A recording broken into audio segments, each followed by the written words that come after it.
반갑습니다. 지난 시간에 원가 절감 전략을 저희가 얘기했는데요. 그런 노력을 기울여도 결국은 문을 닫을 수밖에 없는 그러한 또 이 불행한 상황이 생깁니다. 참 참담하고 슬픈 상황이지만은 우리가 실제 우리 생활 속에서 너무나 흔히 접하게 되는 상황이니까 이번 시간에는 어떻게 망하는 것이 돈을 버는 거냐. 망하는 게 잘 망해야 돈을 법니다. 그 미국 격언에 클로징 더 테이크어머니인가? 문 닫는 게 망하는 거다. 이 표현을 제가 나름대로 생각해 보니까 빨리 망하는 게 돈 버는 거다. 이런 얘기예요. 실제 우리 이 사업자들이 빨리 망하지 못해서 5천만 원만 손해볼 것을 결국은 빨리 망하지 못해서 1억을 손해보고 결국은 임대 보증금이라도 건질 수 있어야 되는데 그것조차도 빨리 정리가 안 돼서 계속 임대를 내다가 보증금까지 다 까먹고 빈손으로 나와야 되는 이런 상황이 있습니다. 그래서 좀 더 효율적인 폐업 전략에 대해서 이 시간은 함께 하겠습니다. 일단은 우리나라에 이 자영업자라고 하는 그죠? 개인이 사업하고 있는 사람들이 상당히 많아요. 미국이나 프랑스나 서구 선진국들이 대부분 한 자영업자가 한 10% 정도 차지하는데 우리나라는 27%가량 됩니다. 우리나라, 멕시코 이 나라가 가장 높다 그래요. 우리나라 자영업자 수가 한 617만 정도로 추산되는데 실제 우리 국내 전부 다 경제활동인구가 한 2,200만 정도 돼요. 그러니까 한 27%를 차지하는데 실제로는 임금을 받지 않고 그 사업에 동참하고 있는 가족들이 있어요. 그죠? 그런 분들까지 다 감안한다면은 국내 인구, 경제활동 인구 3명 중에 1명이 이 자영업 사업을 하고 있는 거예요. 그런데 그러다 보니까 폐업이라는 그죠? 수요는 제한적인데 우리 공급 과잉이잖아요. 이게 문제가 됐습니다. 그러다 보니까 최근 한 5년간 우리 자영업자의 소득이 급격하게 줄었어요. 그러니까 옛날에는 장사를 해서 90년대에는 다 돈을 벌었습니다. 그러니까 실제 2000년도부터 이 자영업자들의 소득이 줄기 시작했는데 그러다가 2003년도에 한 5년 전에는 쉽게 얘기하면 월급 소득자보다 못 버는 걸로. 그러니까 장사를 해도 직장에 그냥 다니는 사람보다도 내가 수익이 없다. 그게 이미 2003년도부터 역전이 됐어요. 그러니까 참 힘든 상황이 생긴 거죠. 그죠? 현재 그러다 보니까 망하는 가게가 많다 보니까 자연스럽게 폐업이라는 부분이 이 시장에서 키워드로 등장을 합니다. 그러다 보니까 폐업 전문 업체들도 막 생겨요. 중고물품을 다시 되사들리는. 식당에 가면 거기에 우리가 얘기하는 냉장고도 있고, 우리 가스레인지도 있고, 그런 장비와 기물이 있잖아요. 그러니까 그런 것을 다시 사들여서 대파는. 그러니까 중고 사업자들이 중고 사업의 영역에 멈추지 않고 이제는 폐업 전문 처리 업체가 된 거죠. 그런데 그 부분이 조금 다소 문제가 있습니다. 그것은 이제 우리가 일명 하이에나 아시죠? 네. 다른 거 사냥해 놓으면 뺏어 먹고 찌꺼지 먹는다고 해서 이 하이에나 비즈니스라는데 이 부분을. 그러니까 이것은 조금 이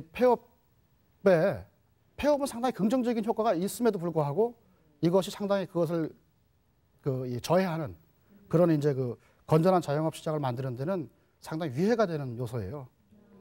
안 좋죠. 그런 것이 번성하면은. 그래서 현재 폐업 전문 업체의 서비스가 대부분 폐업을 위한 폐업. 그지 망한 거 그냥 제일 싸게 사들어가는 게 그 사람들 목적 아닙니까? 폐업을 위한 폐업이기 때문에 문제가 있는 거죠.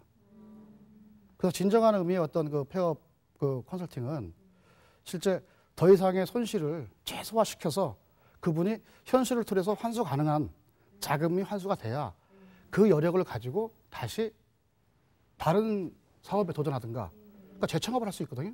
그러니까 그런 부분을 돕는 그런 일련의 과정이 탁 연결돼야 되는데 현재 있는 폐업 전문 업체들은 그게 아니잖아요. 망한 집에 것만 사들이는 거라서 끝나니까 사실상은 이 시장에 좀 위해가 되기도 합니다. 실제 폐업이란 키워드가 등장하면서 제가 상당히 이제 그 폐업이란 키워드와 가장 가까운 인물 중에 하나로 부각이 됐어요. 그래서 폐업 컨설팅이 실제로 저희가 창업 컨설팅을 합니다만은 한 절반 정도가 폐업 컨설팅의 의뢰예요. 예. 그래서 저희가 이제 그 이 폐업 하시는 분들하고 만나보면은 일단 창업을 하시는 분들은 희망적인데 기분이 좋지 않습니까? 근데 폐업하시는 분들은 망했기 때문에 잘 되는 사람이 폐업할 리가 없잖아요. 그러니까 상당히 그 저희들 무겁고, 근데 좀 더 긍정적으로 처음 시작할 때 마음처럼 처음처럼 그런 그 초심으로 돌아가서 폐업도 정리를 해야 되는 거예요. 똑같이. 그러니까 다시 자기가 그 권리금을 주고 들어왔으면은 그 권리금을 손실 받으려면은 권리금이 형성될 만큼의 가치를 만들어줘야죠. 자기가 장사를 못하면 안 돼요. 그러니까 영업을 다시 잘해서 살려놓고 자신이 그 이 업종하고 안 맞으니까 빠지든가 그런 전반적인 부분이 있죠. 일단은 그러면 폐업을 언제 해야 되느냐? 내가 진짜 폐업을 해야 되는 게 맞는 건지 아니면 내가 회생하는 뭐 방법이 있는데 내가 모르고 있는 건지 이걸 진단해 볼 필요가 있어요. 그죠? 그래서 일단은 폐업을 진단하기 위해서 우리가 점검해 볼 그런 사항들이 있습니다. 그러니까 폐업이란 게 새로운 도전을 위해서 정리하는 과정이거든요. 그렇기 때문에 우리가 그 부분에 대해서 먼저 자신을 진단할 때 첫 번째, 본인이 하고 있는 아이템, 업종, 그거에 대한 우리가 이걸 라이프 사이클이라죠. 업종 주기. 이 업종도 수명이 있어요. 어떤 때에 잘 되다가 어떤 때 안 되는 게 있잖아요.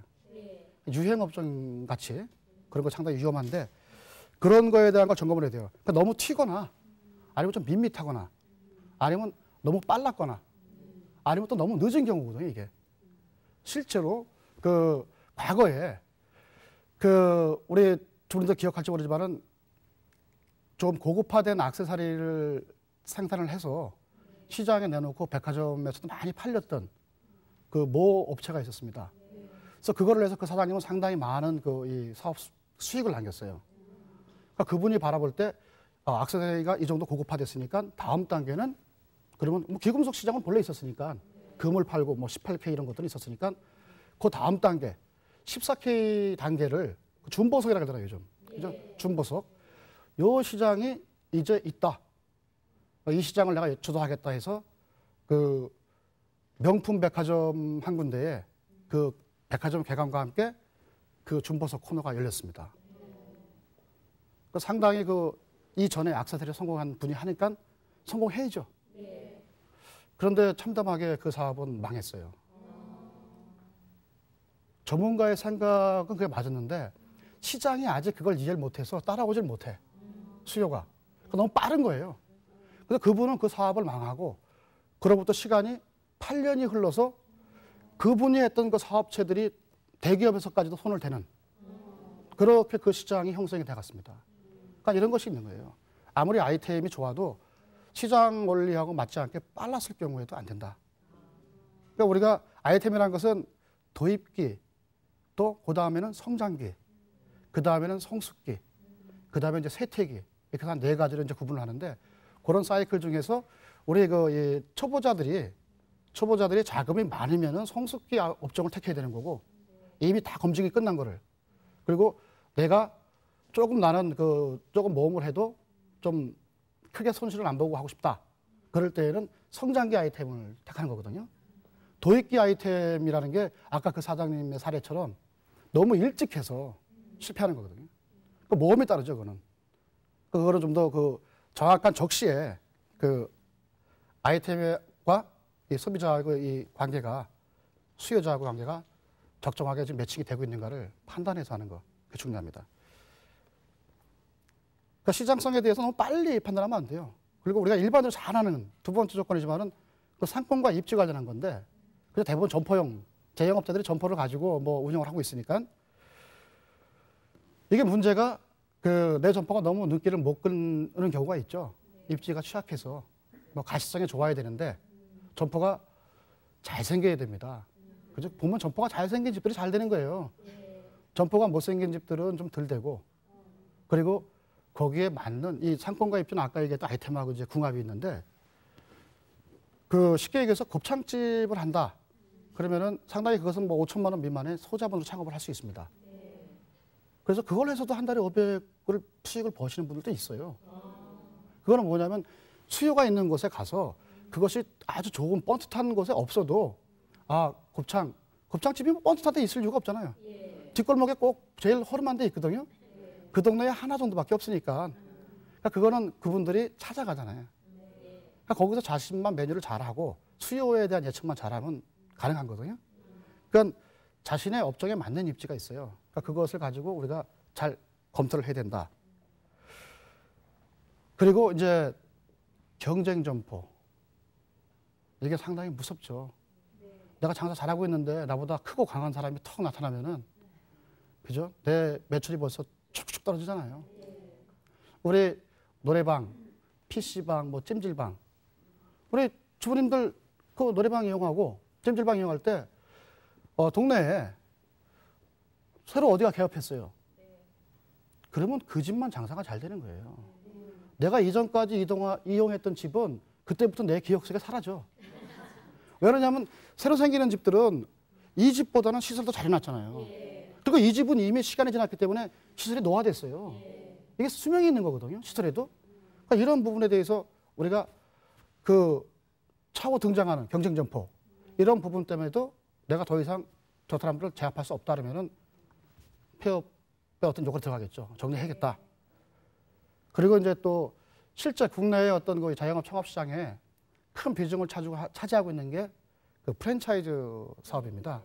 왜 예비 창업자들이나 초보자 창업자들이 전문적인 지식도 부족하고 경험이 부족하니까 그 매뉴얼과 시스템이 잘 돼 있고 홍보도 잘 해주는 그 프랜차이즈 업체하고 계약을 해서 그들의 브랜드 파워와 또 이제 뭐 슈퍼바이징이나 사업 관리 시스템을 활용을 해서 사업을 하는 거거든요.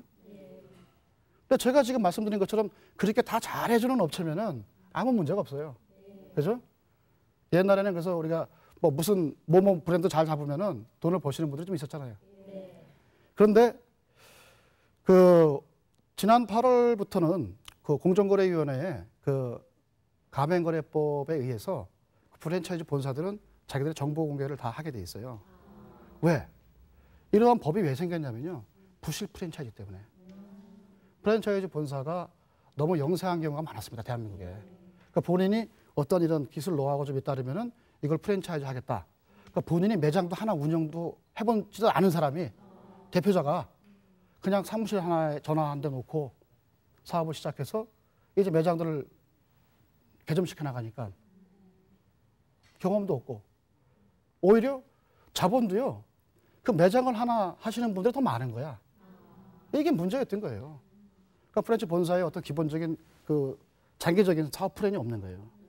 그러니까 그런데 하고 손을 잡으면은 사필기죠. 망합니다. 그 본사가 벌써 망할 본사인데 같은 운명체에 있는 거예요. 그죠? 여러분, 중요한 게 한 가지 있어요. 내가 뭘 아느냐도 상당히 중요하지만은 내가 누구를 아느냐가 상당히 중요한 세상입니다. 그죠? 내가 모르는 어떤 정보라든가 어떠한 이 좋은 도움이 될 수 있는 것들을 잘 알고 있는 분이 내가 잘 알고 있으면은 그건 상당히 도움이 되죠. 그러니까 여러분들은 좋은 분들을 많이 아시는 게 어쩌면은 준비하면서 제일 좋은 보탬이 될 거예요. 그러니까 상생을 모르는 그런 부실 프랜차이즈하고 계약을 맺는 경우 위험하죠. 그래서 정보공개서를 통해서 점검을 해야 됩니다. 지금은 의무적으로 그 10개의 가맹점에 그 손익에 대한 부분까지 공개하게 돼 있어요. 그러니까 여러분들도 먼저 그거를 이해를 하고 그분들한테 전부 다 이걸 주십시오 라고 하고 계약을 해야 되죠. 그러니까 일단은 점검할 수 있는 부분은 생겼는데 그분들이 올려놓은 정보공개서라는 게 아직도 검증이 안 된 거예요. 그거를 다 그 뭐 공정위에 있는 사무원들이 다 일일이 확인할 수 없으니까 쉽게 그 뭐 사업자의 전과 기록이라든가 이 정도만 확인했겠죠. 그러니까 과거에 그런 사업을 해서 나쁘게 아까 같이 부실 프랜차이즈 사업을 했던 분들은 이제 퇴출시키는 거예요. 일단은 전과 기록까지 다 나오니까. 그러니까 그런 것을 사전에 점검해야 돼. 그러니까 그런 데하고 손잡으면은 정리하는 편이 나은 거죠. 예. 그 다음에 재미가 있어야 되잖아요. 우리가 일을 한다는 게 내가 좋아하는 거 하면 재미가 있어요. 그죠? 그러니까 에디슨이라는 그 이 발명가가 발명하는 게 재밌었으니까 발명을 그렇게 많이 했잖아요. 그죠? 그 놀라운 그 전기도 발명했어요. 그죠? 그런데 그분은 사업가는 실패했습니다. 그분은 자기 원래 있던 재산까지도 오히려 탕진을 했어요. 사업을 벌여서. 그러니까 그분은 재주가 그쪽에 있던 건데, 그러니까 그런 거지. 사업은 재미가 없었나 봐요, 이 사람이. 그게 잘 못한 거죠. 발명이 재미있는 사람이었으니까. 그러니까 본인이 재미가 없으면요, 이건 지금 잘못되고 있다는 거예요. 흥미가 떨어지고 이런 것은 잘못되고 있는 거거든요.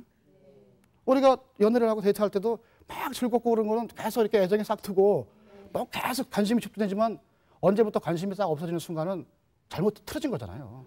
이미 이제 우리가 이별을 준비해야 되는 거 아니에요? 그런 거와 똑같습니다. 그러니까 그때 우리가 폐업을 고민을 해야 되는 거죠. 그 중요한 게 또 우리 예비 창업자들은 이 창업 자금을 초기에 너무 많이 또 다 쏟아붓는 데 문제가 있죠. 사후 관리라든가 그런 부분에서 예비비에 대한 비중들을 좀 둬야 되는데 그 부분이 없어요. 그러다 보니까 어느 일정한 기간을 지나야 되는데 그걸 못 지나주는 데 문제가 있는 거죠. 그러니까 그런 것이 사전에 준비가 안 됐다면 그것도 폐업을 고려해야 된다. 예. 그리고 우리가 그 잘 아는 것처럼 그 저가 삼겹살 가격 파괴라는 말이 상당히 위험한 거죠. 가격을 파괴하면은 우리 소비자 좋은 것 같은데 가격을 파괴하니까 원가 때문에 품질을 얘들도 파괴해요. 그러니까 품질이 떨어지잖아요. 그죠? 가격을 싸게 제시한 분들은 품질이 없는 거예요. 좀 저하됐잖아요. 근데 고객은 그 품질의 가격을 인하를 요구하는 거지 가격 인하한 대신 품질도 인하라고 고객이 주문한 게 아니거든요. 그런 부분. 그러니까 실제 그러한 부분에 민감한 것이 유행 창업. 그러니까 그 시대적으로 어떤 그 아이템들이 튀어나오는데 막 그거 된다 그러니까 막 하잖아요. 우리나라 대한민국 프랜차이즈 처음 생기면서 보면 뭐뭐 국수 하면 글로 쭉 무슨 뭐 리아 하면 글로 쭉 그런 유행 창업이 그게 시기를 지나서 보면요 지금 그런 데가 다 안 되고 있거든요. 그 장수한 데가 별로 없어요. 그러니까 그런 유행 창업은 쫓으면 상당히 위험하죠. 그러니까 선도하지 못하고 뒤쫓아가는 것은 되게 위험한 거예요. 대표적인 게 우리가 그 가격 파괴했던 삼겹살, 뭐 치킨 이런 부분들이 있어요. 그죠? 뭐 치킨 한 마리 10,000원 정도 받아야 생존이 되거든요. 이익이 좀 남아야. 근데 5,000원 팔으니까 수익이 1,000원인데 1,000원 남으니까 몇 마리를 튀겨 팔아야 됩니까? 내가 남기 위해서. 10마리 튀기면 10,000원 남아요. 50마리 튀겨야 50,000원 남잖아요. 그 50,000원 가지고 임대료 주고 되겠습니까? 그러니까 본질적인 어떤 그 구조가 안 되는 것들이 있다고요. 그러니까 그런 아이템을 선택했다면은 그것도 폐업을 결정해야 돼요. 그러니까 이런 수를 탔던 게 많아요. 만두도 있었고, 그죠? 우리 소비자 중에 선원 만두니까 좋은 것 같지만은 결국은 질이 나빴잖아요. 그러니까 시장에서 금방 퇴출시키잖아요. 가격을 떨겨서 질까지 떨긴 애들은 다 금방 소비자가 퇴출을 시켜줘요. 그러니까 그런 것들은 하면 안 된다. 그것도 하나 중요한 것은 가족들이 원하지 않는 사업들 하면 안 되죠. 무조건 이 사업의 아이템이 좋다고 해서 일부 보면은 자기들의 어떤 그 가족의 어떤 그 구심점이 되는 종교도 있고 신앙도 있고 여러 가지 요소가 있습니다. 그죠? 가족의 문화가 있는 거고 집안에 문화가 있는데 그런 걸 다 무시하고 저게 돈 되니까 난 저거 해야지. 그럼 나중에 가족들의 어떤 지원을 못 받아요. 그럼 계속 분쟁이 생겨. 불화가 생겨요. 여러분들 10명의 창업해서 8명이 폐업한다. 물론 이게 폐업 숫자가 8명이 다 아니에요. 그 8명 중에서 실제 폐업하는 사람은 1명이 안 됩니다. 실제 폐업은 3.3%밖에 안 돼요. 실제 폐업은. 그럼 뭐냐? 이 사람들 다 재창업이란 말이에요. 그죠? 안 맞았으니까. 왜? 가족하고 불화 때문에 결국은 사업만 망하는 게 아니고 사업만 깨지면 돼요. 근데 가정이 깨져요. 그러니까 저희가 현장에서 보면은 그 장사가 안 돼서 가보면은 우리 아저씨 혼자 주방 구석에서 술 드시고 계신 분도 계시고 상황에 따라서는 그 아주머니 혼자 그 홀에 앉아서 진짜 대낮인데도 술 드시고 계신 분이 있고 왜? 가족하고의 이 소통이 잘 안 되고 지원도 못 받은 사업을 하다 보니까 사업이 안 되니까 그렇게 말렸는데 왜 해서 그러다 보니까 서로가 싸우잖아요. 도와주지 못하고 위로해는 못해줄 망정 타박이 되는 거예요. 경제적인 손실이 왔으니까. 그게 결국은 이혼이라는 가정이 이렇게 결별돼 버리는 불행한 결과까지 오는 거죠. 그러니까 가족의 지원을 잘 받는 사업을 하시는 게 좋겠죠. 네. 그렇지 않은 사업이라면 그것도 폐업을 고려해야 된다. 네. 그리고 또 한 가지는 이제 이 식품 미생이라는 부분을 고려해야 돼요. 장기간 우리가 그 영업을 존속할 수 있는 사업을 해야 되는 거지. 그 위험성 있는 것들이 있습니다. 올해 최근에 식품 안정성이라든가 이런 거에 대해서 상당히 그 소비자들이 민감하잖아요. 최근에도 멜라민 때문에 상당히 심각하잖아요. 그런 것처럼 우리 업종에도 보면은 우리 그 닭이나 오리는 그 조류 인플루엔자 그거 발생하면은 그 매장들 이용을 안 해줘요. 매출이 급감합니다. 근데 그것이 이제 또 진화가 되고 다시 소비자가 찾아줄 때까지 그럼 버텨야 돼요. 근데 그런 걸 버티지 못하는 그분들이 이제 또 퇴출되죠. 똑같습니다. 그 광우병 문제. 아주 지금 민감하게 작년에 뭐 여름 내내 그 촛불 결국 광우병 문제였잖아요. 그죠? 네. 그런 문제들. 근데 그것이 돼지고기도 콜레라 문제.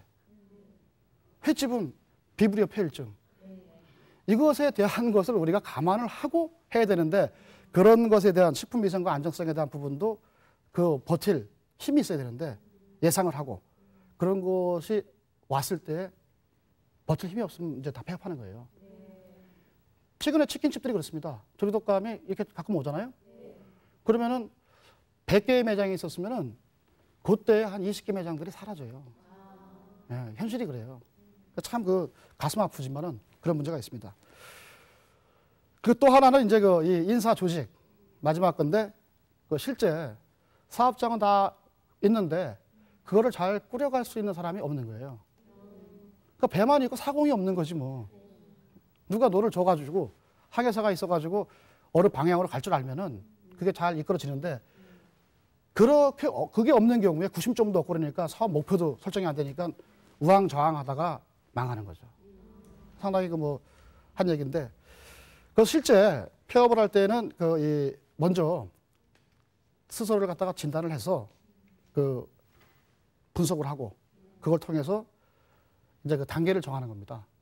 그래서 최종적으로 그게 결정이 되면은 계획이 쓰면은 조급원들한테도 그 폐업을 미리 공지를 하고 그분들 준비를 시켜야죠.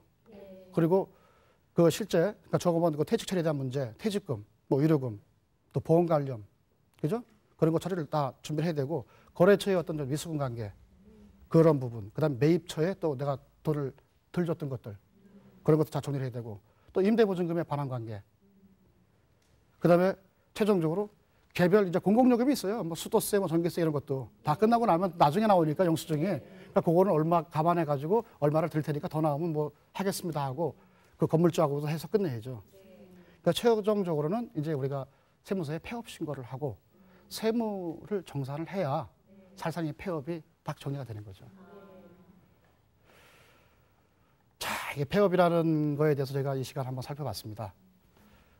자, 아무리 창업시장에 크게 요동치는 파도가 있더라도 내가 가고자 하는 그 방향을 잘 아는 사람은 그 험한 파도 속에서도요, 오히려 내가 이 돛을 그 바람을 잘 이용해서 내가 원하는 목적지로 갑니다. 그죠? 그러니까 여러분들은 그 폐업을 결정을 해도 다음 단계를 염두에 두시고 그 연관성을 쭉 염두에 두시고 내가 어떻게 돛을 조정해서 내 목적지로 갈 건지 그것을 현명하게 결정하시길 바랍니다. 자, 시간 마치겠습니다.